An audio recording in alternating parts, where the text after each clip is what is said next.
Now let me tell you a story about a family. Not just any family, mind you, but a dynasty. Imagine a kingdom not of castles and crowns, but of meticulously manicured lawns stretching for acres of grand, imposing architecture that seemed to rise from the very earth itself, commanding respect, almost demanding reverence. This was the world of the Blackwoods and their ancestral estate. Oakhaven was its undeniable heart. Oakhaven wasn't just a house. It was a fortress of tradition, a monument to inherited privilege. Its stone facade, weathered by centuries, whispered tales of old money. Money so old it seemed to hum with its own quiet power.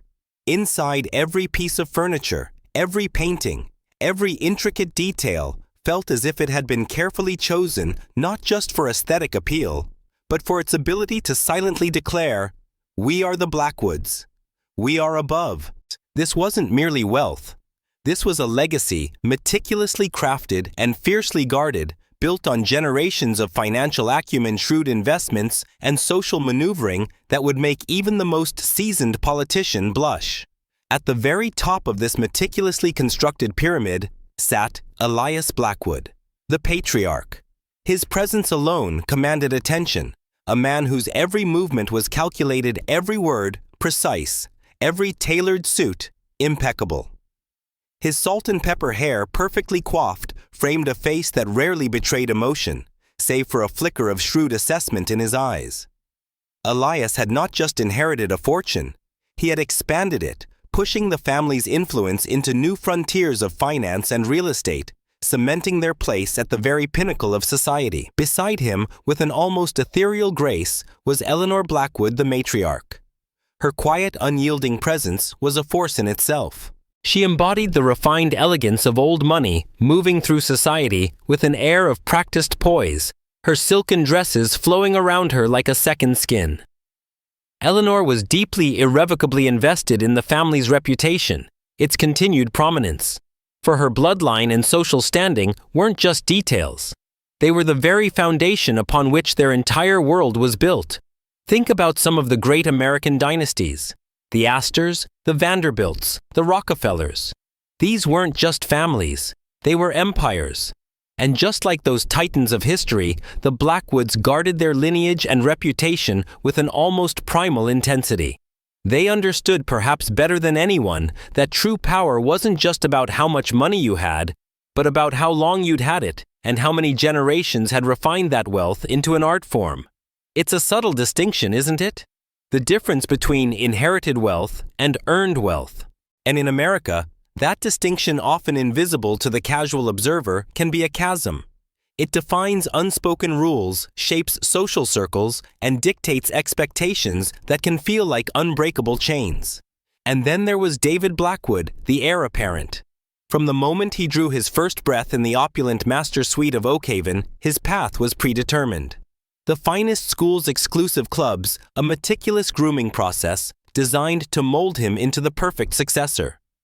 He walked through life with the weight of expectation on his shoulders, a responsibility as heavy as any crown.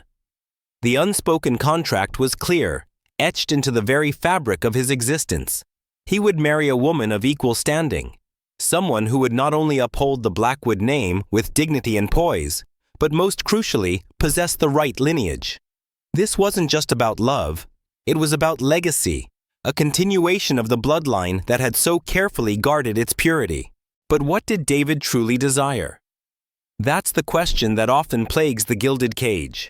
Was he genuinely pursuing this path, or was he merely fulfilling a role, a destiny carved out for him long before he could even comprehend its implications? This internal struggle, this quiet battle between duty and desire, added a layer of depth to David, making him more than just a figurehead.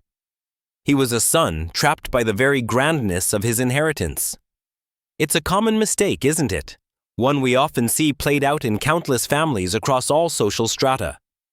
Parents with the best of intentions sometimes impose their dreams, their unfulfilled aspirations, their very identities onto their children. They believe they are guiding, but often they are stifling. This can lead to quiet resentment, a sense of being lost, a gradual erosion of self, and a generation living a life that was never truly their own. David, for all his privilege, was not immune to this silent suffocation. The evening was meticulously planned, as all things at Oakhaven were. Elias and Eleanor sat at the grand mahogany table, sipping their pre-dinner aperitifs, their conversation a hushed murmur of anticipation. They speculated with quiet satisfaction about the eligible young lady David might have chosen. Perhaps the daughter of a prominent banking magnate, a family with impeccable connections, or even someone with ties to European aristocracy. A perfect blend of old-world charm and new-world power. Eleanor had carefully selected the wine, a rare vintage, convinced that this would be a moment of pure celebration, a testament to the continued triumph of the Blackwood name. The dining room itself was a masterpiece of opulence. Fine china, each plate bearing the Blackwood crest, gleamed under the soft glow of the grand chandelier. Crystal glasses chimed with the lightest touch, and the seamless service of their long-standing staff was a testament to the family's meticulous standards. When David finally entered, he was as always composed. But tonight, there was an unfamiliar edge to his usual calm. A subtle tension in his shoulders, a new light in his eyes that his parents, for all their keen observation, couldn't quite decipher. He took his seat, the air thick with unspoken questions. Then he spoke, and the words delivered with a quiet certainty were a bombshell that shattered the perfectly orchestrated evening. "I'm engaged," David announced, his voice steady. A moment of pure, unadulterated joy from Elias and Eleanor, quickly followed by a polite, almost practiced inquiry. "Darling, that's wonderful. And her name?" "Sophia." David replied, the single name hanging in the air. Eleanor's smile, though still wide, faltered for the barest fraction of a second. Elias's brow furrowed, a flicker of something unreadable in his eyes. Sophia. The name carried no familiar weight, no ties to their vast network of social circles. It was unfamiliar. Unaffiliated. The question that sliced through the air sharp and unyielding was delivered by Elias, his tone a carefully modulated blend of inquiry and polite concern. "And her family, David.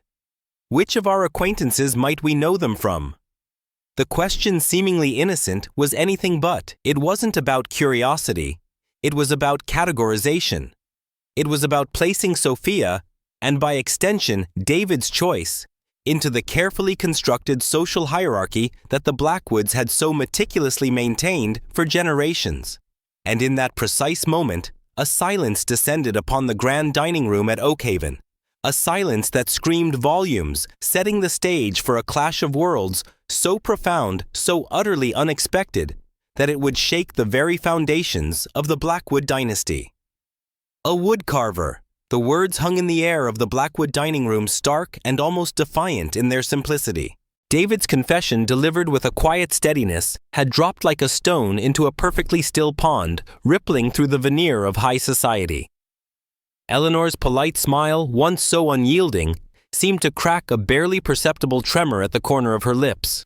Richard's gaze, previously fixed on his son with an almost predatory intensity, now sharpened, dissecting as if the very word woodcarver itself was a foreign language he was struggling to comprehend. Sophia, the daughter of a craftsman. It was a world, an entire universe away from the gilded confines of Oakhaven. And indeed, it was. Sophia's childhood home, nestled in a quiet tree-lined street, was everything Oakhaven was not. It was small, yes, modest in its outward appearance, but it hummed with a warmth that Oakhaven, for all its grandeur, could never replicate. Imagine stepping inside the gentle creak of well-worn wooden floors beneath your feet, the walls adorned not with stern oil paintings of distant ancestors, but with exquisite handmade carvings. Birds, in flight, serene faces, intricate patterns that seemed to dance in the soft light. The air wasn't filled with the faint scent of polished wood and expensive perfume, but with the earthy aroma of sawdust, the comforting fragrance of spices from a kitchen where meals were cooked with love, not by a hired chef. It was a home that breathed, lived, and embraced. A true antidote to the sterile perfection of the Blackwood estate, a testament to a life built on skill, on honest labor, on tangible creation, rather than on abstract financial figures. At the heart of this humble abode was Isaiah the woodcarver. He was an older man, his skin a deep rich tone, his face a roadmap of life's journey lined with the wisdom that only comes from years of experience and quiet observation. His hands, oh his hands! They were rough calloused, perpetually stained with the dust and oils of the wood he coaxed to life. Yet for all their ruggedness, they moved with an almost ethereal grace, capable of transforming a raw block of timber into something breathtakingly beautiful. His eyes, though, sometimes weary with age, held a sharp, warm intelligence full of quiet thoughtfulness. They were eyes that saw beyond the superficial eyes that understood the true grain of things, both wood and human spirit. Sophia's childhood was spent sitting beside her father in his sunlit workshop, the rhythmic tap, tap, tap of his tools, a constant lullaby. She watched mesmerized as he would take a seemingly ordinary piece of wood and with infinite patience and steady hands coax out the hidden artistry within. He taught her far more than just craftsmanship. He taught her the value of careful hands, the necessity of steady work, the beauty of seeing a project through to its completion, no matter how long it took. More profoundly, he taught her that people like wood had layers. You had to look beyond the surface, beyond the polish, to truly appreciate their inherent grain, their strength, their unique patterns. He taught her to respect others for their character, for their integrity, for the kindness they showed, not for the size of their bank account, or the grandeur of their name. This is where true wealth resides, isn't it? Not in the numbers on a ledger, but in the lessons we learn, the skills we master, and the wisdom we pass down. It's about the dignity found in honest labor, the quiet satisfaction of creating something with your own two hands. For Isaiah, legacy wasn't about inherited wealth or social standing. It was about purpose, about leaving behind something meaningful, something that spoke to the enduring spirit of creation. Sophia understood the chasm between her world and David's. She knew how the Blackwoods would see her father. A simple man, a craftsman, a man who had not built wealth, but had built a life. It filled her with a quiet apprehension as the dinner invitation from Oakhaven arrived. "They want to meet you before the wedding," she told her father, her voice laced with an anxiety she tried to hide. Isaiah, calmly sanding a half-finished sculpture, simply nodded. "I see." There was no fear in his eyes, no flicker of nervousness, just a deep understanding. They come from a different world, Papa." Sophia ventured her voice barely a whisper. "They have a certain way of seeing things." Isaiah chuckled, a warm, resonant sound that filled the small workshop. "You mean they think I'm beneath them, don't you?" He looked at her, his eyes twinkling. "Sophia, my dear, I am who I am. I won't pretend to be anything else, nor will I apologize for the life I've built with these hands." His quiet smile was unwavering, a shield against any judgment. He embodied a powerful lesson: self-worth is not determined by external validation or material possessions. Authenticity, he knew, was the strongest shield against judgment, and a quiet confidence in one's own path was a truer measure of nobility than any title. And so as the date of the dinner drew near, two worlds diametrically opposed in their values and their very essence prepared for a collision. One shrouded in old money and rigid expectation, the other imbued with the quiet strength of craftsmanship and the invaluable lessons of a life lived authentically. The stage was set not just for a dinner, but for an unspoken battle of wills, a subtle test of character, and a revelation of where true value would ultimately be found. The evening of the dinner arrived cloaked in an almost suffocating anticipation. Oakhaven, the Blackwood estate, gleamed under the twilight sky, its grand windows casting warm, inviting light onto the meticulously trimmed hedges and classical marble statues that lined the long driveway. Every detail was curated, every blade of grass perfectly manicured, speaking of an unspoken promise, perfection, exclusivity, a world untouched by the messy realities of ordinary life. Inside the dining room, where the true drama would unfold, was a tableau of refined grandeur. Crystal chandeliers dripped diamonds of light onto a table set with an almost intimidating precision. gleaming silver, delicate porcelain, and floral arrangements that seemed to defy gravity. Eleanor Blackwood moved through the house with her usual effortless grace, her composure a mask that barely concealed a flicker of unease. Richard, ever the pragmatist, kept muttering under his breath about them being late, even when they arrived precisely on time. His impatience, a thinly veiled irritation at the impending disruption to his perfectly ordered universe. The air itself felt thick, charged with a palpable tension, a quiet hum of expectation, and for those who truly understood the Blackwoods, an unmistakable scent of judgment. Then, the doorbell chimed a polite, almost musical sound that nevertheless cut through the carefully constructed silence. The butler, a man who had served the Blackwoods for decades and moved with the silent efficiency of a shadow, opened the grand oak doors. And there they stood. First Sophia, poised and elegant in a simple, modest black dress that somehow made her glow even more brightly against the opulent backdrop. Yet a subtle tightness in her shoulders, a hint of vulnerability around her eyes, betrayed the immense pressure she felt. She knew this was a test. And then Isaiah. He emerged from the evening's shadows, a figure both humble and formidable. He wore a well-pressed, undeniably old, but immaculately cared-for suit. He moved slowly, deliberately, leaning slightly on his cane, the weight of his years, the countless hours spent hunched over wood, evident in his frame.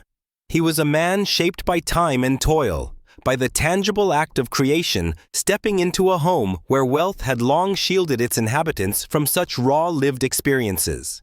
The contrast was breathtaking, almost jarring. He was the root, the unvarnished truth, walking into a world of polished veneer and inherited grandeur. Even the butler, a man of unwavering composure, seemed to hesitate for a fractional second, his eyes betraying a momentary uncertainty of how to address this man who didn't fit neatly into any of Oakhaven's predefined categories. That tiny detail, that fractional pause, spoke volumes about the invisible yet ever-present lines of class in their society. The initial silence in the grand hall was heavy, pregnant with unspoken assessments. Richard's lips pressed together a tight line of disapproval. Eleanor's practiced smile, usually so flawless, froze for a fraction too long, her eyes scanning Isaiah's simple attire, then his weathered hands. Eleanor, ever the diplomat of disdain, offered her hand first, her voice smooth but cool. "A pleasure to finally meet you, Mr. Isaiah." There was an unspoken expectation of deference in her tone, a subtle command. But Isaiah, unperturbed, met her gaze directly.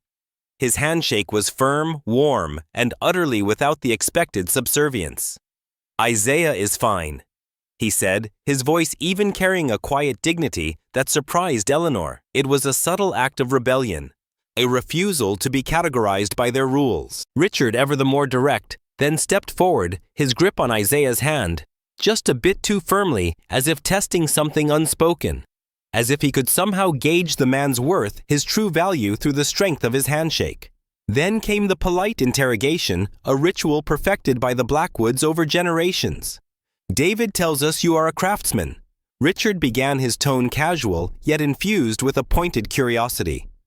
It wasn't a question. It was an invitation for Isaiah to define himself, to confirm his perceived lower status. Isaiah simply nodded. "That's right. I've been carving wood for most of my life. It's in my blood." His voice was calm, devoid of either pride or apology. Eleanor's perfectly arched brow raised just a fraction. "Fascinating. Do you sell them at markets than local fairs, perhaps?" It was an attempt to categorize him, to place him firmly within the realm of the quaint, the provincial something easily dismissed. Isaiah's calm correction cut through her subtle condescension. "Some, yes. Others are commissioned privately. Many are special pieces passed down through my family for generations." He didn't elaborate, but his words hinted at a depth of tradition Eleanor couldn't grasp. Richard, sensing the conversation slipping from their control, interjected with a casual yet telling remark. "I suppose every family has their own way of preserving legacy. For us, it has been finance and governance. For others, craftsmanship." The implication was unmistakable. "Our legacy is grand, yours is, well, less so." It was a subtle, yet devastating statement of societal levels, a quiet declaration of their superiority. Isaiah, however, met his gaze without flinching. "True enough," he said, his voice soft but resonant. "Though legacy isn't just about wealth, is it? It's about what we leave behind for the next generation, what they carry forward. Sometimes the most valuable things can't be measured in gold or power." A flicker of annoyance crossed Richard's face. He quickly changed tack, steering the conversation towards a topic he felt would reassert their dominance. "Speaking of which," he said, his tone deceptively casual, "what will you be gifting them for the wedding, Mr. Isaiah, if you don't mind me asking?" The question hung in the air, a thinly veiled challenge. He knew the extravagant gifts the Blackwoods would present, the kind that spoke of immense wealth. He wanted to highlight the stark contrast to underscore Isaiah's perceived insignificance. Isaiah simply smiled, a knowing, almost mischievous glint in his eye. Something meaningful. Richard forced a tight smile, trying to dismiss the reply to re-establish control. "I'm sure Isaiah has something very special planned," he said, turning to the other guests. "Something simple, yet sentimental." He was unaware, utterly unaware, that his attempt to assert superiority was not just a misstep, but an unwitting invitation to a storm that would soon expose the hollowness of his own carefully constructed kingdom. This whole exchange, subtle as it was, perfectly illuminated the cause and effect of their actions.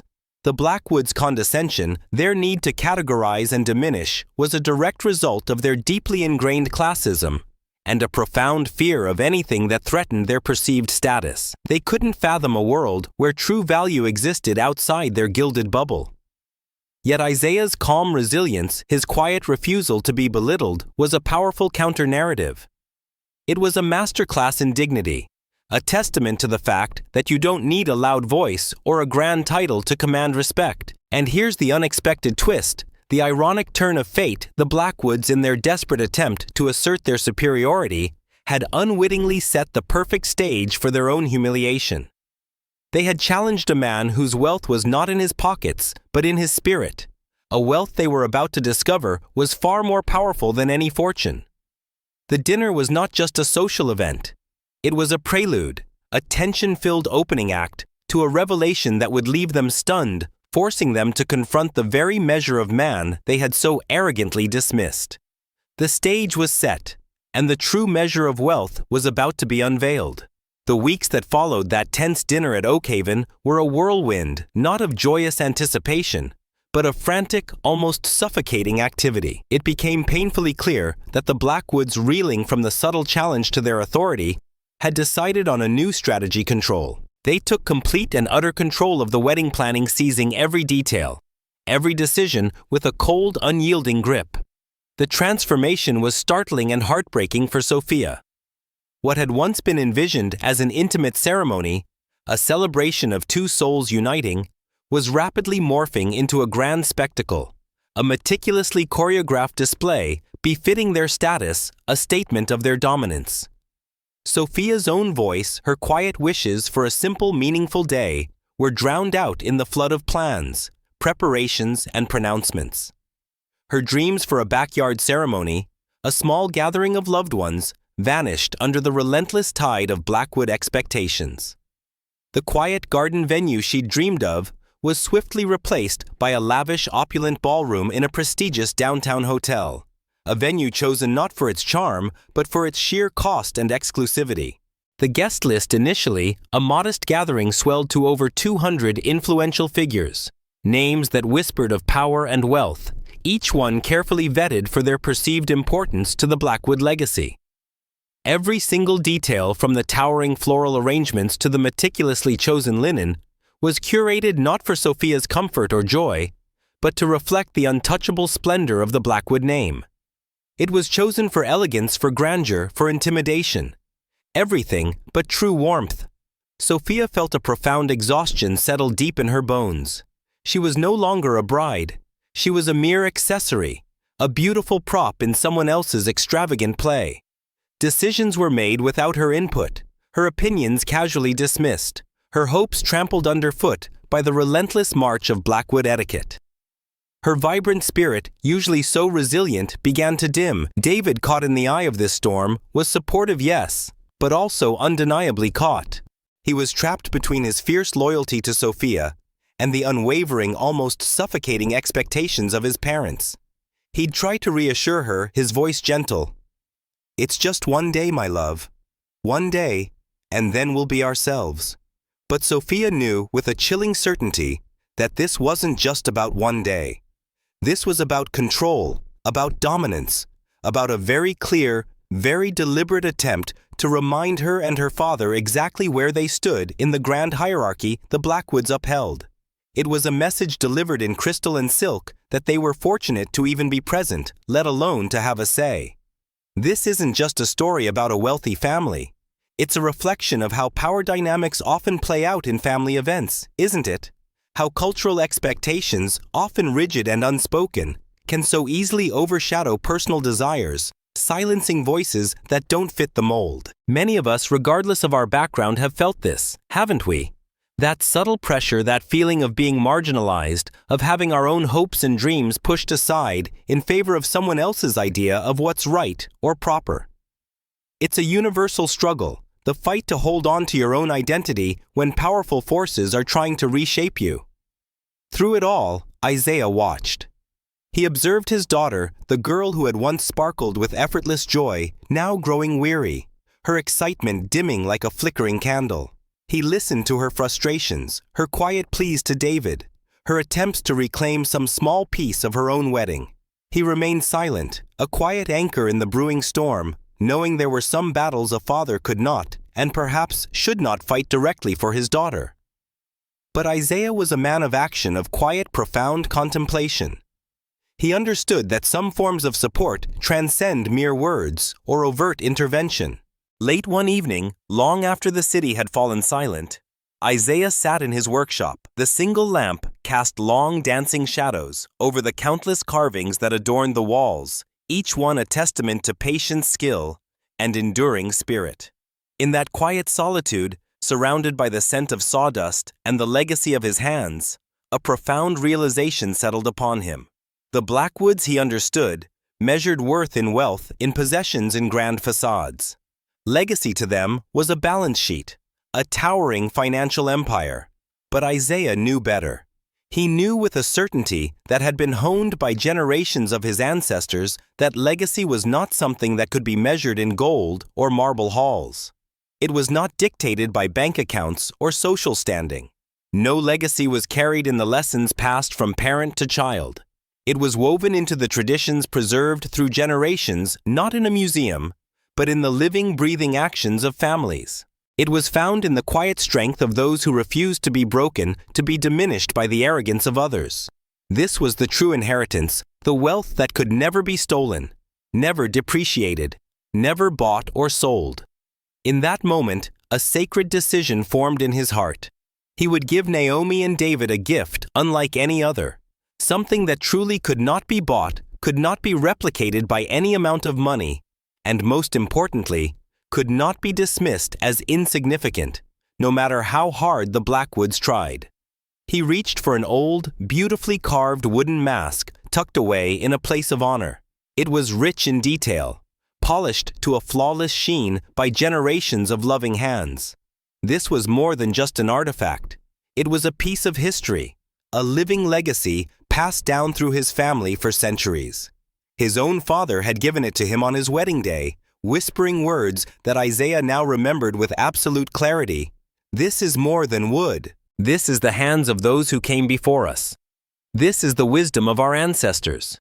This is a reminder that we do not need gold to be rich, nor power to be strong. A knowing, almost defiant smile touched Isaiah's lips. The Blackwoods would never understand this gift. They would never grasp its true value. But Sophia would. And that he knew was all that mattered. He would unveil a truth that evening, not with a roar, but with a quiet, undeniable power, proving that the most profound gifts are often the ones that come not from a vault, but from the heart, and from a legacy forged in spirit, not in gold. The stage was set for a wedding, but Isaiah knew it was also set for a reckoning. The day of the spectacle, finally arrived. The grand ballroom of the prestigious downtown hotel gleamed under the countless chandeliers, each crystal catching and scattering light across the vast space. Towering floral arrangements flown in from exotic locales perfumed the air with an almost overwhelming sweetness. A live orchestra played a classical piece, its notes echoing through the cavernous room, while waiters glided silently offering champagne and delicate canapés on trays that seemed to float on air. Every surface reflected wealth. Every sound whispered of privilege. Sophia, dressed in an exquisite gown chosen by Eleanor, a garment of heavy silk and intricate lace that felt more like a costume than a wedding dress, moved through the room like a ghost. She was beautiful undeniably, but there was a hollowness in her eyes.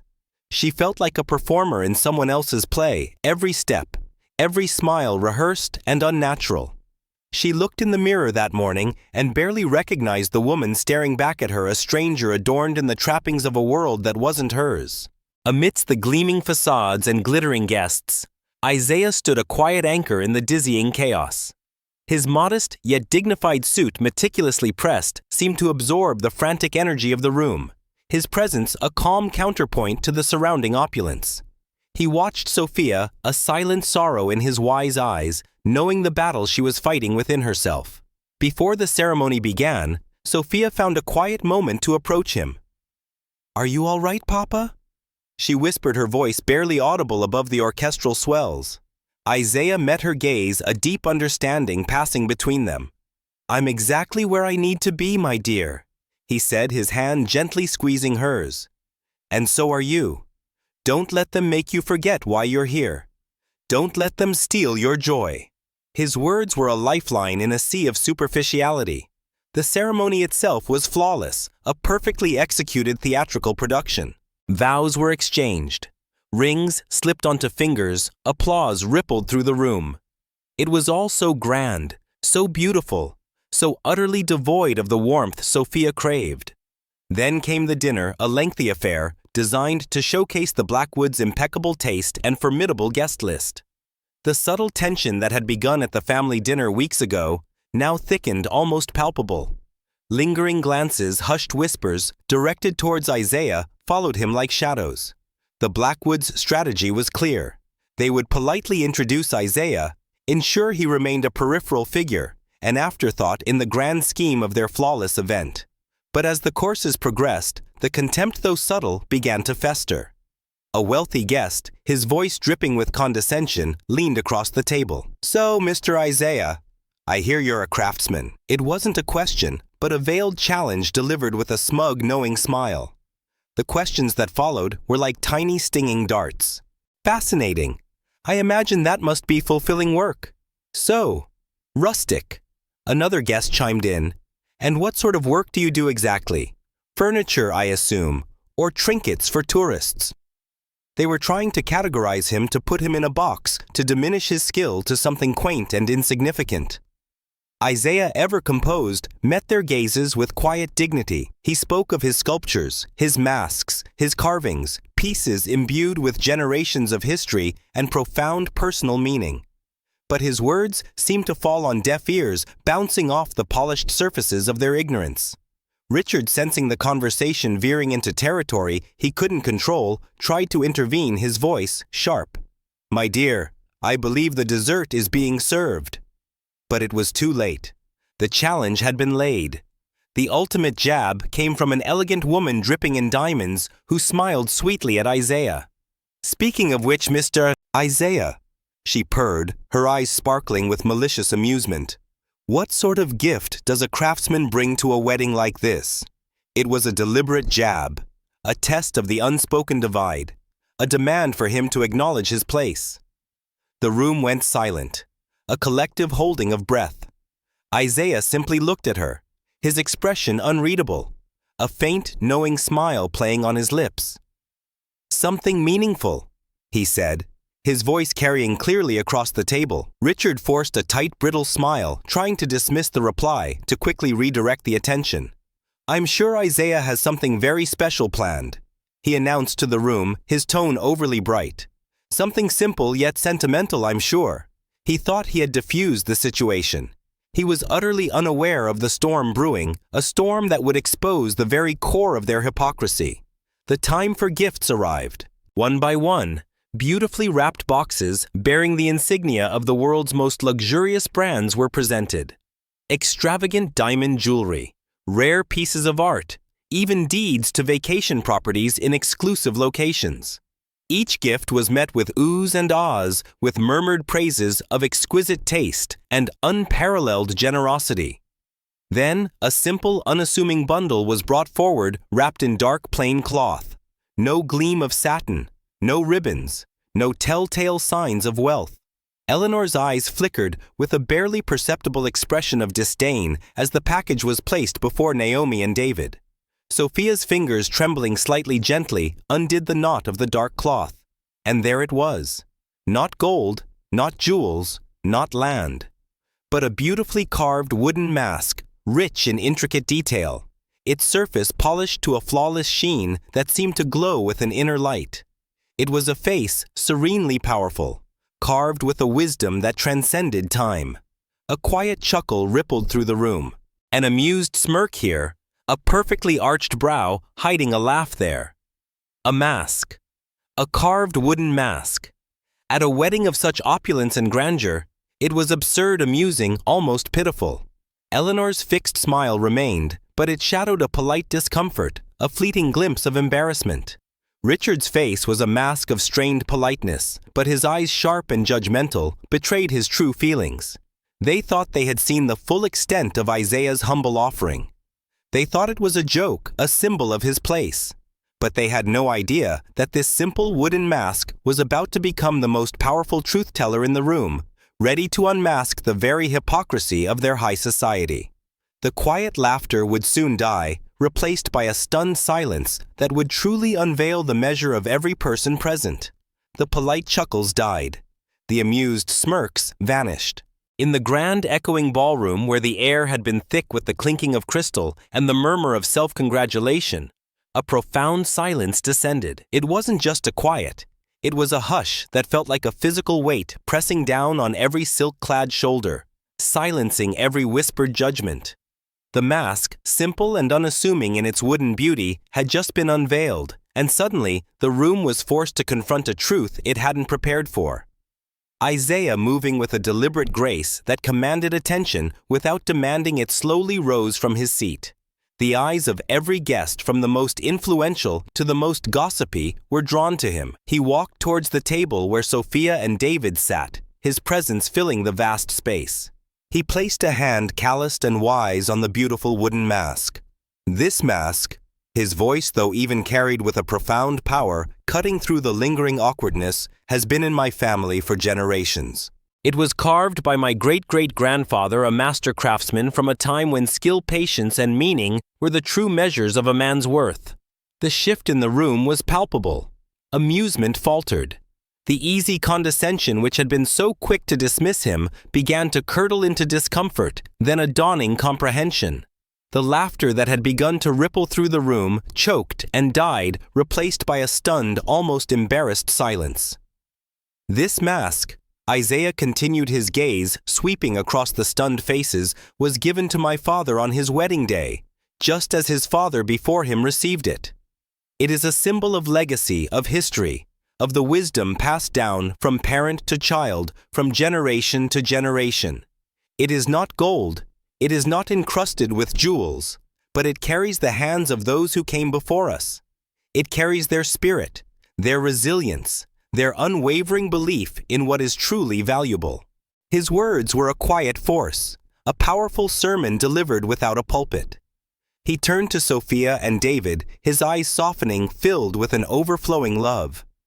I give this to you today, my dearest Sophia, and to you, David.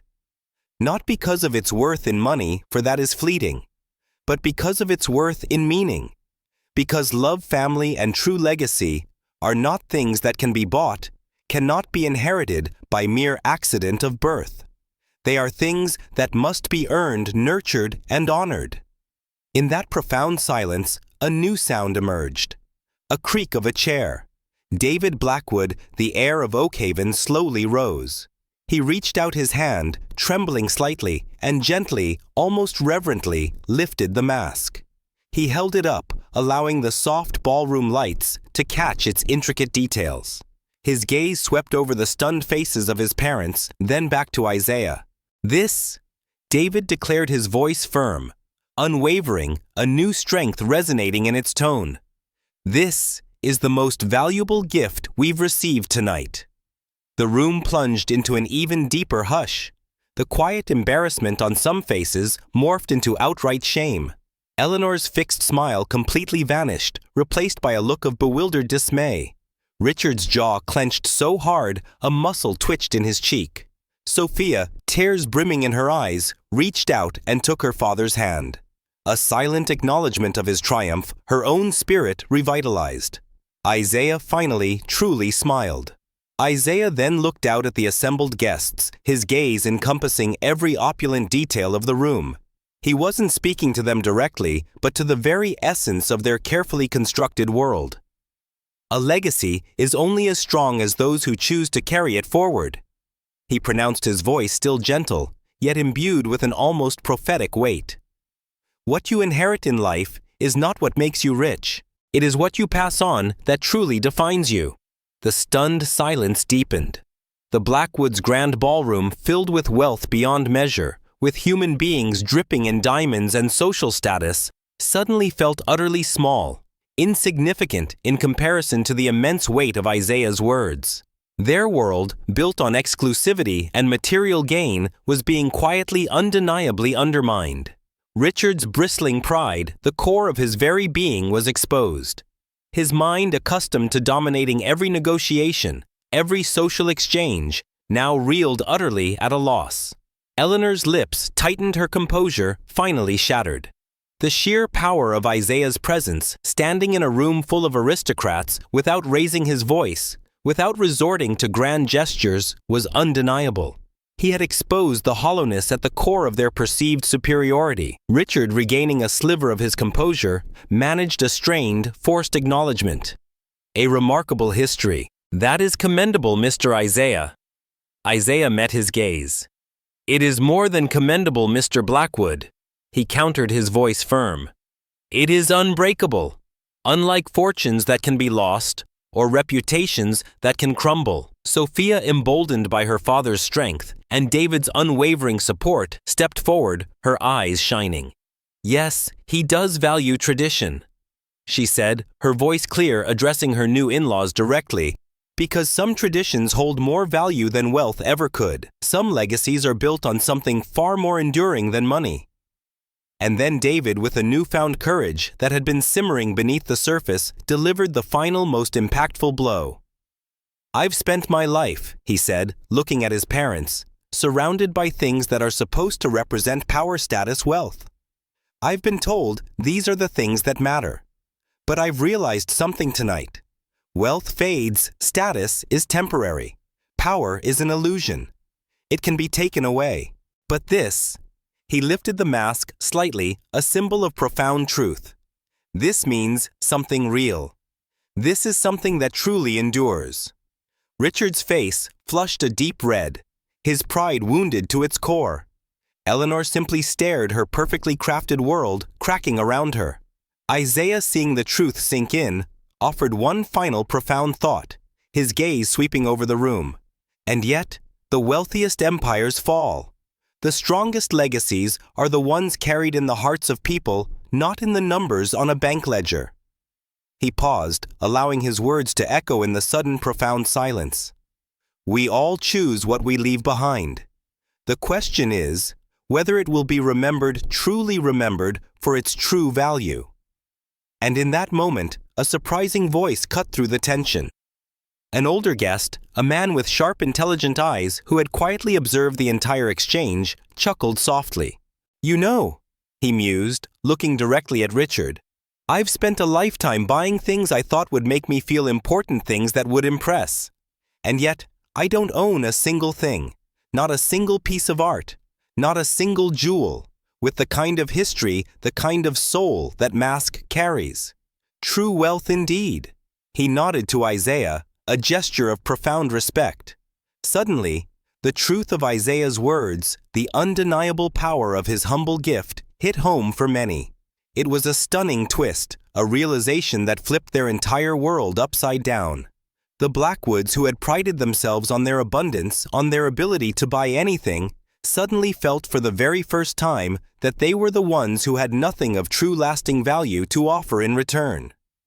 The room once filled with their assumed superiority was now witness to a masterclass in true wealth taught not by a financier, but by a simple, wise woodcarver.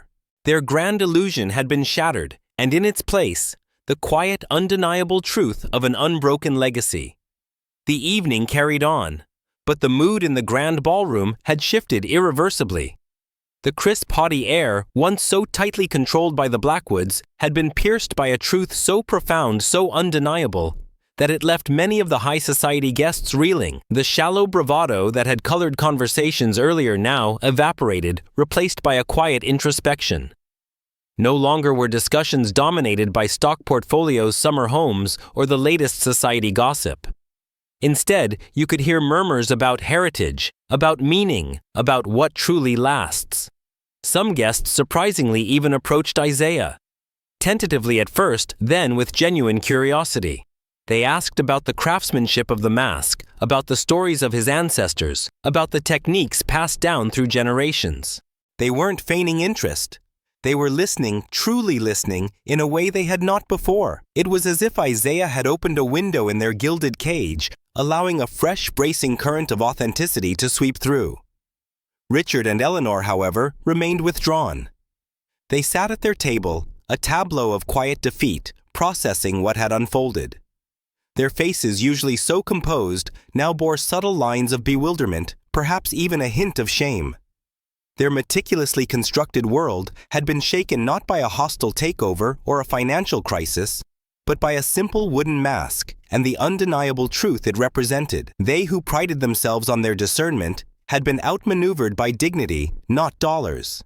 Sophia and David stood side by side, watching as the world they had once known struggled to accommodate something far greater than itself.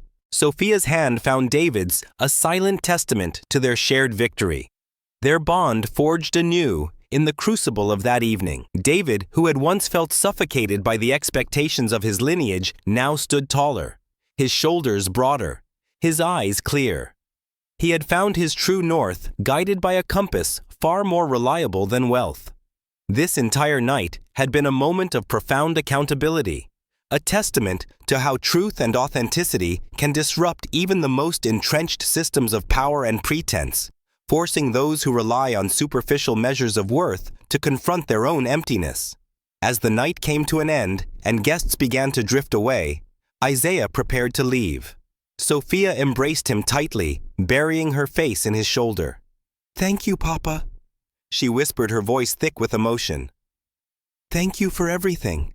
He smiled, resting a weathered hand gently against her cheek. "This is your journey now, my dear," he said, his voice soft but firm. "Make it one worth remembering. Make it one built on true foundations." Then David extended his hand. No longer was it the hesitant gesture of a son caught between worlds. It was a firm, respectful offer, a promise. And for the very first time, Isaiah clasped it, not just as his daughter's husband, but as a man who had finally seen the truth beyond the glittering surface. In that handshake, there was a silent acknowledgement, a mutual respect, a quiet acceptance that transcended wealth status and expectation. It was a moment of profound validation, a testament to David's growth, to his willingness to embrace a different, more meaningful path. As Isaiah walked away, his figure retreating into the quiet of the city night, a gentle breeze rustling the leaves overhead, there was no doubt left in the minds of anyone who had witnessed the night's events. The richest man in that opulent ballroom, the one who truly commanded respect and left an indelible mark, had never been Richard Blackwood with his endless millions. It had been Isaiah all along. This story, friends, is more than just a tale of a wedding. It's a powerful reminder that true wealth lies not in material possessions, not in grand estates, not in the inherited titles or the zeros in a bank account. No. True wealth is found in character, in integrity, in the boundless love you give and receive. It resides in the wisdom you gather, the skills you hone, and the enduring legacy of values passed down through generations. It's a legacy forged not in gold, but in grit, in heart, in an unbroken spirit that refuses to be defined by anyone else's shallow standards. So as you go about your day, whether you're battling traffic, navigating the challenges of work, or simply finding a moment of peace before sleep, ask yourself, what kind of legacy are you building? Are you chasing the fleeting gleam of gold, or are you cultivating the enduring glow of true worth? The Blackwoods learned a harsh lesson that night, that some things are priceless and the wealthiest empires can crumble, but the strongest legacies are the ones carried not in the numbers on a ledger, but in the hearts of people. And that, my friends, is a wealth that can never be taken away. If Isaiah's story resonated with your spirit, if it ignited that fire to reclaim your own narrative, then make sure to subscribe to the channel so you don't miss more powerful stories like this. Share this video with someone who needs to hear it, someone who needs to be reminded of their own unbreakable legacy. And check out our other videos for more compelling tales that inspire and empower. Thanks for watching.